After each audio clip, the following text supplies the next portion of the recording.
if I actually ever get through this video, I'm gonna be surprised. Um, Trying to make sure I get a good grade on this, so that's why I've been taking multiple takes.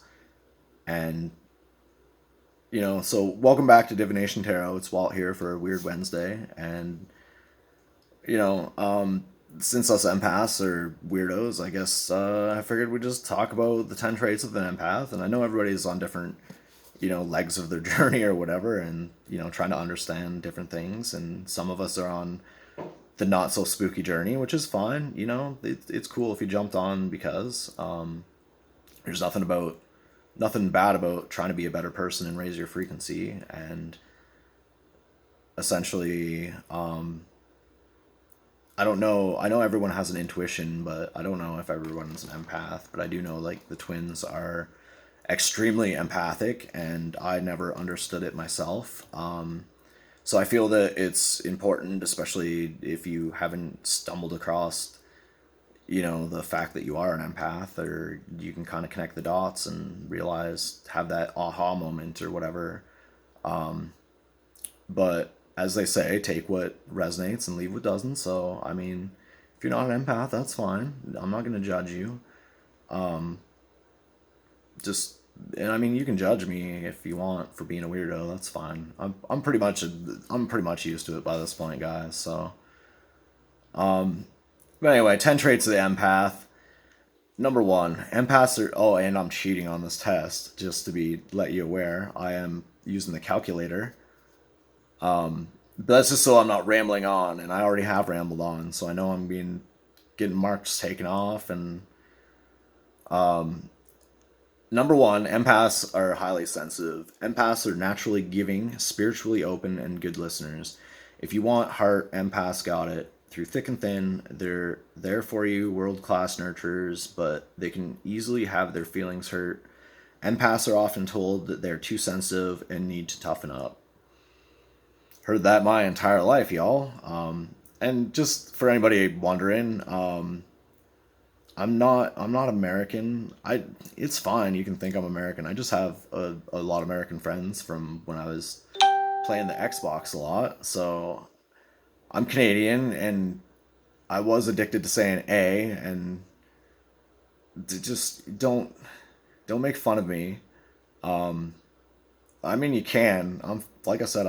It's okay. I'm a weirdo. So number two, empaths absorb other people's emotions. Empaths are highly attuned to other people's moods, good and bad. They feel everything, sometimes to an extreme. They take on negativity such as anger or anxiety, which is exhausting. If they're around peace and love, their bodies take these on and flourish. And that's essentially why a lot of us are just in solitude and try to keep our, while we raise our vibration. And you know we realize that we don't want to be part of drama or arguments or any negative energy, because now we know how that works. And if you don't, then like, as you learn, you'll realize how the energy actually affects you. And many empaths are introverted, which is number three. Empaths become overwhelmed in crowds, which can amplify their empathy. They tend to be introverted and prefer one-to-one contact or small groups. Even if an empath is more extroverted, they prefer limiting how much time they can be in a crowd or at a party. So that essentially explains my entire life. I've been introverted to the point of being a hermit. People, like, when I was a kid, used to call me hermit at one point, because I just never left my house, and I didn't know why. But now that I got into the tarot and know what the hermit mode is about, then it's just funny how many different coincidences that weren't actually coincidences. Like, I don't actually believe in coincidence. I'm failing English. Anyway, enough about myself and my own screwed up life and how I'm trying to make sense of that.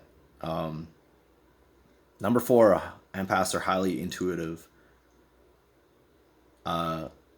Empaths experience the world through their intuition. It is important for them to develop their intuition and listen to their gut feeling about people. They will help empaths find positive relationships, avoid energy vampires. 5 steps to develop your intuition. Oh, sorry, that's a link. I shouldn't have read that part. I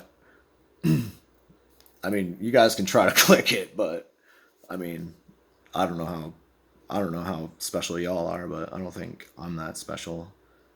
I mean, we're all special in our own way. So, I mean, my mom used to tell me that I was special all the time. But number 5, empaths need alone time. Yeah, that's important. As super responders, being around people can drain your empath, so they periodically need alone time to recharge the batteries. Even a brief escape prevents emotional overload. Empaths like to take their own cars when they go places so they can leave when they please. I sure do. Hold on, mustache itch. I gotta trim that up. It's terrible. So is this cat. She's gonna try to lay on my lap. Alright, yeah. I only have 2 hands and they're both in use, kitty, so you're gonna have to wait. Empaths can become overwhelmed in intimate relationships. Too much togetherness can be difficult or an empath or for an empath, so they may avoid intimate relationships. Deep down, they are afraid of being engulfed and losing their identity. For empaths to be at ease in a relationship, the traditional paradigm for being a couple must be redefined. Again, there's a link if you all want to click it that is relationship tips for sensitive people, which maybe I should go bookmark as well. But empaths are targets for energy vampires, which I know this now. Back when I was like 29, I dated a narcissist and I didn't know what the fucking narcissist was, even though my mom told me what a fucking narcissist was. But because I'm a stubborn ass earth sign, I was like, you know what, mom? I'm gonna do it anyway. I'm gonna date this girl anyway. And you know what? That was a terrible idea because that fucking destroyed me.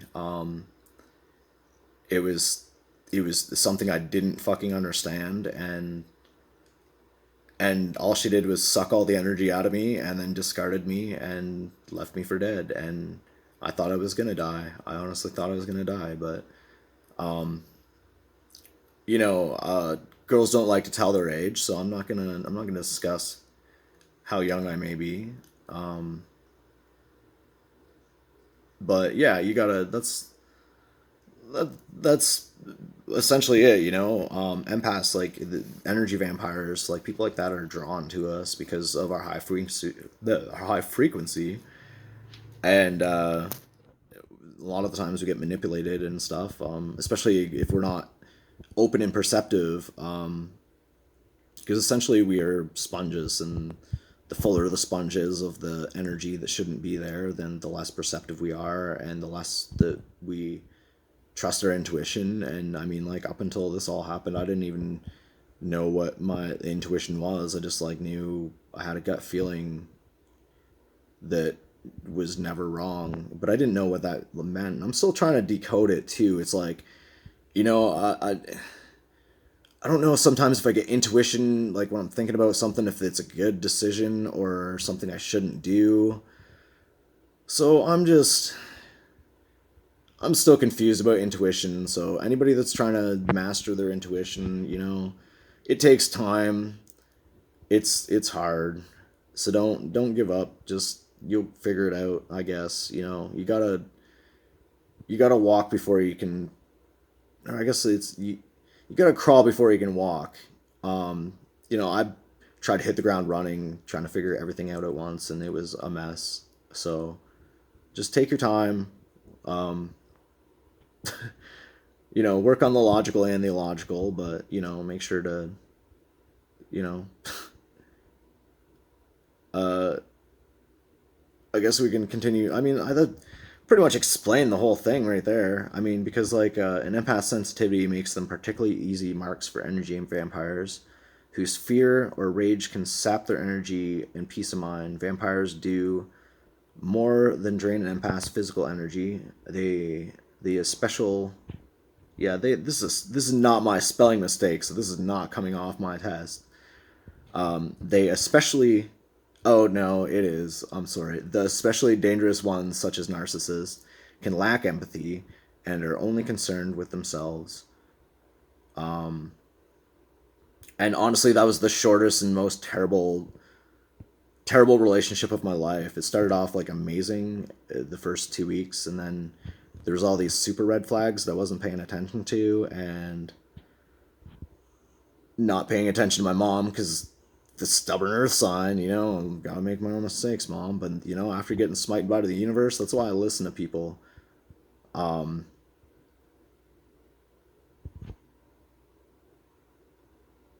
Sorry, I just lost my spot there. I don't have a bookmark. Um,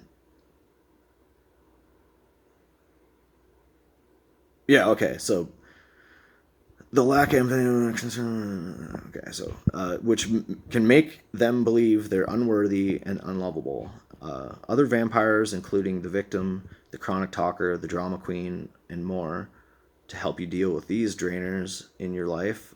Four strategies to survive emotional vampires. So, I mean, again, if you want to go click the link, that's fine. I mean, I could put it in the description, but I don't know if y'all want to read that stuff. So, if you do, Google, just make sure that it doesn't tell you got cancer.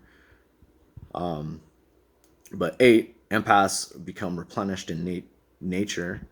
So that's why a lot of us have always been drawn to nature, and we feel at one, like we feel peaceful in the nature. And that's honestly, I've found that more grounding than meditation. Meditation was really good for the self reflection and all that stuff. But regardless, uh, so number 8, the busyness of everyday life can be too much for an empath. The natural world nourishes and restores them. It helps them to release their burdens, and they take refuge in the presence of green, wild things, the ocean, and other bodies of water. So yeah, like we're all friggin' nature lovers. So I'm sure you've noticed that with yourself. Empaths have highly tuned senses. Empaths' nerves can get frayed by noise, smells, or excessive talking. So that's why there's different, there's different things that a lot of things get contributed to mental health that are friggin' BS. And I'm not a doctor, I'm just using my own professional opinion and from the opinion of other people that agree because they've been through this process. They know that mental health is just another thing to keep us trapped in a box. And the more that I've learned about different things, and it's like being an empath and the anxiety and all that stuff, it was complete BS. Like it was absolute complete BS. And like I've known of people that sensitive to noises and stuff, and it's like they get diagnosed with something, and it's probably because they're a fucking empath. Like that's dumb that they don't teach us this stuff when there's so many of them out there, and it's a real thing. And a lot of people go through life without understanding fully what it even means. But as being a twin flame, like we're more we're like super empathetic. We go above the normal empath fucking range. But 10, empaths have huge hearts, but sometimes give too much. I've been, and that's another thing that just like completely blows labels off of different things like codependency, because I always thought I was a people pleaser and shit, but honestly it's because I'm a fucking empath and I just give my 110%, and then I give it from the fucking heart. Unfortunately in the past I didn't understand, because my sponge was so full of negative energy. I didn't understand how to allow myself to be vulnerable and to share my emotions, and or even how to process and understand a lot of my emotions. And I think a lot of us kind of are at that point at some point in our life, till the sponge gets wrung out or you heal that you're your inner child. But there's other things that weren't on this list, but this video is already 15 minutes long. So I'm just gonna leave it here, go make some friggin' food and get to reading. So, you know, if any of those things make sense to you and kind of, like I say, make sense of your own life, then maybe go do some more research. I'll talk more about, being an empath and even, my life as an empath. And but for now I'll just leave it here, and hopefully I passed. Peace and love.